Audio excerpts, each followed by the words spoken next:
depuis 2005. Mais ba légui ni vraiment RSE bi moy la responsabilité sociétale de l'entreprise. Vraiment, ils n'ont pas impacté positivement s'il ne reste que même que c'est des infrastructures, rien du tout, ni sanitaire, ni de loisirs. Donc, c'est trop grave. Alors qu'une semaine, on puise 250 millions par semaine là-bas de gaz. 250 millions. Donc, c'est un peu partout la même chose. C'est que le problème de Kébi, c'est pourquoi il y a la citation qui dit que dans ton pays, si tu n'as pas accès à l'eau, à l'électricité, à l'éducation et à la santé, tu as le droit de te rebeller. Nous, c'est ça qui nous anime. Parce qu'on n'a pas accès à l'eau, on n'a pas accès à l'éducation, on n'a pas accès à la santé. Fouta amul à l'université, Fouta amul à l'hôpital, Motarkaï, de nous commencer dès commencer. Si tu vois que les cas ont commencé, et après il y a eu des morts, c'est parce qu'il n'y a pas de prise en charge. Donc on a manque de tout cela. Donc malgré tout ça, il y a la défense sunu souf bi nga xamantene yalla moñu ko jox parce que ñun sunu patron du président de la république sunu patron yalla la yalla mo def ci sunu souf bi phosphate bi nga xamantene mom moy def carreau calcaire bi mom moy def ciment li nga xamantene j'en passe, il y a beaucoup de matières yi nga xamantene ñu ngi fofu plus de 6 matières yi nga xamantene aduna bi soxla nañ ko carreau bi rek. Ça c'est un exemple que je te donne. Partout où tu vois da ngay gis ay carreaux. Pour que ta maison soit belle, il faut que ça fasse des carreaux. Ces anglaises yi nga xamantene toute belle maison aujourd'hui amna ay ces anglaises. Ces anglaises yi ci phosphate bi la nek, lavabo yi ci phosphate bi lay genn. Donc lolu yep nak engrais bi nga xamantene ci lolu lañuy def tolu ciép bi ci phosphate bi lay genn. Donc ça c'est des millions et des millions. Suma la joxé sax ben cadre bi nga xamantene li ñuy jël fofu par jour. Chaque camion peut prendre 50 tonnes et ben tonne $1,500 là. Quand on exporte ça, ça veut dire que camion bu chargé sunu dëkk be moy ndëndëri wala unaari ba port de Dakar bi dafa and ak 35 millions de francs CFA la job ben chargement, alors que par jour il y a plus de 80 camions qui quittent là-bas. Ñuy ñëw fi Dakar ci port bi calculer wuma camions yi nga xamantene ci côté Mali la ñuy jëm. Donc ça veut dire que par jour on peut toucher 2,4 milliards par jour, ce qu'on enlève là-bas. Si dès que vous avez wala dès yi nga xamantene amuñu courant, amuñu accès à l'eau potable, amuñu ay école, amuñu ay li nga xamantene eau potable, amuñu eau potable. Des femmes qui partent, l'exemple de Bonji, des femmes qui partent puiser à 4 km. Dañuy dem ci àll bi côté rivière yi. Ñu gas fofu ba ben instant après amna ben genre ndox muy genn. Ça c'est le temps de yalla xamna ni pour man lol amatul sax ba légui Fouta amna fofu. Donc ça c'est malheureux. Ça c'est très malheureux. Donc man sumay wax nak waxuma parce que en tant que le président de la République il est de Fouta. Je parle parce que le président de la République et son gouvernement, ils sont le président et le gouvernement du peuple sénégalais. Mais mom dekam Ndouloumaji dafa jël tali bi nga xamantene RNB li bi la jël ba kërëm tali bi. Alors qu'autour de lui il y a des gens qui ne mangent pas, qui n'ont pas de courant, qui n'ont pas d'électricité. Donc ça veut dire que moi je comprends plus la manière dont les gens dirigent quoi. Donc si toi tu diriges pour toi-même, jarul ngay nek président, jay ngay nek au gouvernement, il faut être un homme d'affaires, tu fais des affaires pour toi seul. Mais dëkk bi buñ la ko joxé da nga wara tek ci fulla ak fayda quoi. Xam nga ñi nga xamantene population lambda bi dañoo wara gissé seeni bop. Parce que mom mo andi code bi nga xamantene 2016 avec le référendum mom mo wax ni que l'acte 3 de la décentralisation, les ressources naturelles appartiennent au peuple d'abord. Ça veut dire quoi? Ça veut dire que neexay bu am ci phosphate bi bala ñukoy yobbu France, bala ñukoy yobbu Canada, ñun dañ ci wara yam. Même si tout là, le phosphate bi nga xamantene mom mo nek Matam au niveau mondial mom moy deuxième société qui a la meilleure qualité dans tout le monde. Aduna bi yep mom moy deuxième qualité.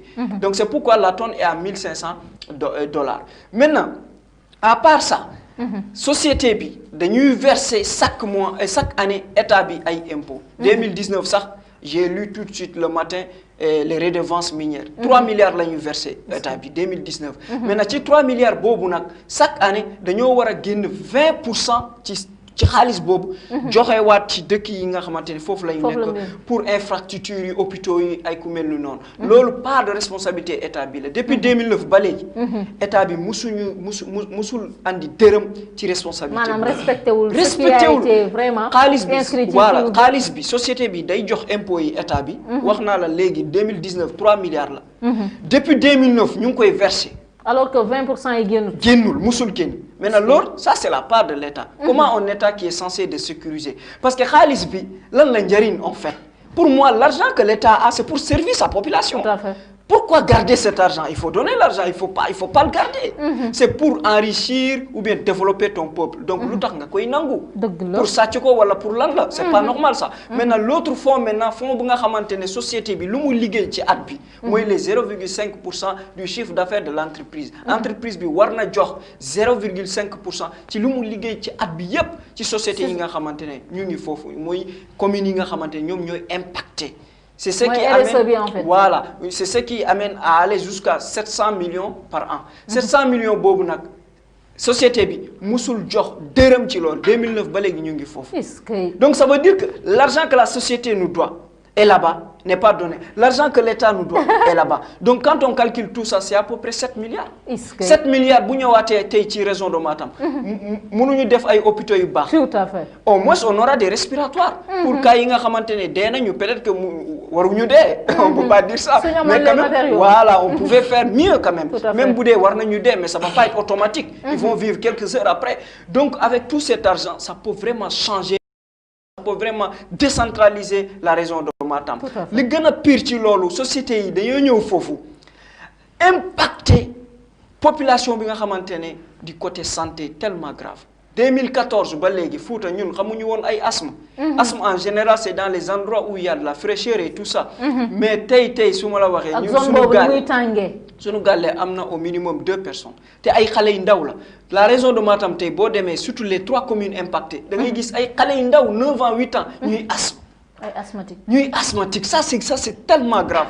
Lu gëna pire ci lolu sax duñu jël sax jeunes yi nga xamantene ñom fofu lañu nekk ñu embaucher leen ñu former leen avec des salles de technique mais dañuy jël ay nit ñi ay Maroc ay Tunisie hein Dakar fi ça on peut comprendre en fait li ngay wax ni li ko mëna corroborer moy récemment évoqué nga cas puits de gaz bi nga xamné mi ngi tak parce que le maire même on l'a invité dans une télévision de la place mom muy expliquer on lui a posé la question à savoir est-ce que fofu en fait dina ni employé ñi nga xamné ñom ñoo di ndaw localité bi mu né mom problème mom gis na ni ñi ngi employé ñu touti mais le fait que ñom dañuy xey gis rek auto bu ñew indi ay personnes yo xamanteni ay Thiès lañu dëkk ñi Dakar lañu dëkk ay nouvelles têtes yo xamanteni déjà état moko organisé de la sorte pour ñooñu mëna ñew liggéey ci entreprise yo xamanteni pourtant mënon na endiguer li nga xamné mom modi taux de chômage bi nga xamanteni localité bi localité bi mi ngi koy dund jamono joy donc juste pour corroborer li nga xamanteni mom nga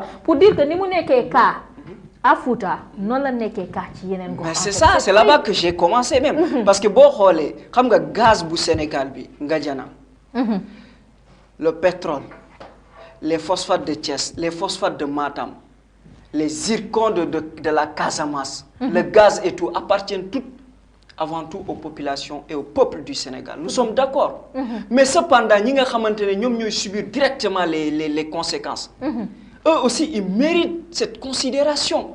C'est de ça qu'on parle. Ken waxu fi ken gaay buñu joggé Dakar ñew Fouta liggéey wala joggé Dakar dem Gadiana liggéey non. Mais il faut prendre en compte quand même la société, la population vivante qui est là-bas sur place qui consomme directement les conséquences parce que problème phosphate bi du légui. Phosphate comme rivière la day jeex.